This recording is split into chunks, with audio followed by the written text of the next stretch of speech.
I'm here with tennis coach Jeff Halberg. Coach, the seasons are over, but for you guys, tennis really is kind of still in full swing. You guys head out on Sunday to England. Talk a little bit about the trip coming up for you and a number of your men's and women's tennis players. Sure. We're going to be heading out on Sunday, the May 15th. This is actually the fourth time we've done this trip. It's become a tradition for us. And we basically follow a set pattern. I found basically that the same pattern works because all the teams in the past that have gone have absolutely loved it. It's been one of the highlights of their career, really. So what we do is we spend 3 days in London first. And of course we have to visit Wimbledon while we're there, get to view the grounds and the museum, take a picture next to the trophies and all those types of things.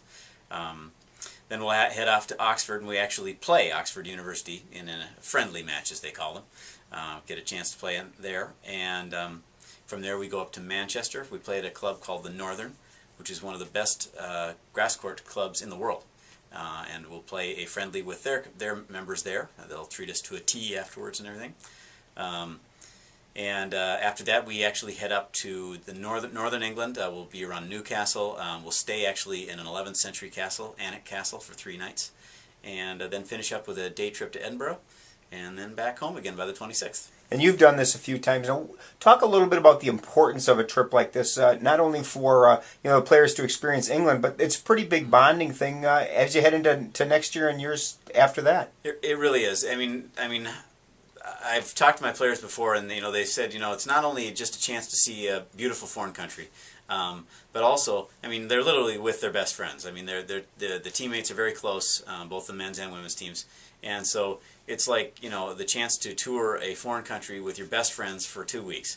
If you were offered a chance like that, I don't know many people who would want to turn it down, and it has really worked out that way. I've had so many players afterwards tell me that it was one of the best experiences of their life, and hopefully we hope the weather holds for us. The England is always a little bit iffy about when as far as water falling from the sky, but apart from that, it's always just been a great experience, and that's why we've continued on with it. This will be the 4th time we've done it, and we already have initial plans in the works for our next trip in 2014. So.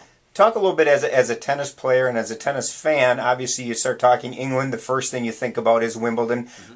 Can you kind of explain to everybody what it's like to step on center court at Wimbledon on that beautiful grass court? Well, it's to tennis players, it's hallowed ground. It's like it's a church or a cathedral. It is an amazing place. It's surprising. Wimbledon is a suburb of London, but it's surprising how quiet it is.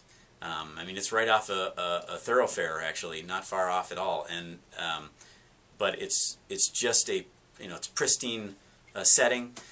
It's very quiet, and so it really is it's a special experience. And of course, Wimbledon, they don't hold anything back. It's a beautiful grounds altogether.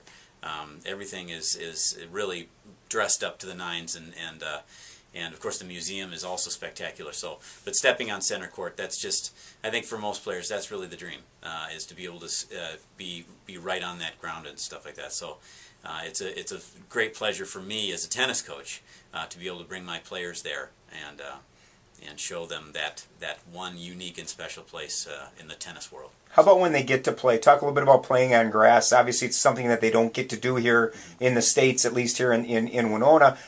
How important is that for them, or how much fun is that for them to play on a grass court, something that usually you're just watching on TV? Right. It is a different experience. Grass plays a little quicker. The ball doesn't bounce as quite as high, but it's also very easy on your body. It's soft and it plays like a firm golf green, basically. And I think it's for myself and the players, it's always been just a unique experience. It's not so much, of course, working on our games and more than just having a spectacular tennis experience, and of course meeting the locals and having a great cultural experience with tennis as an excuse to actually make it happen. So 11-day trip overseas. You head out on Sunday, May 15th. Good luck and safe travels, Coach. All right, thanks.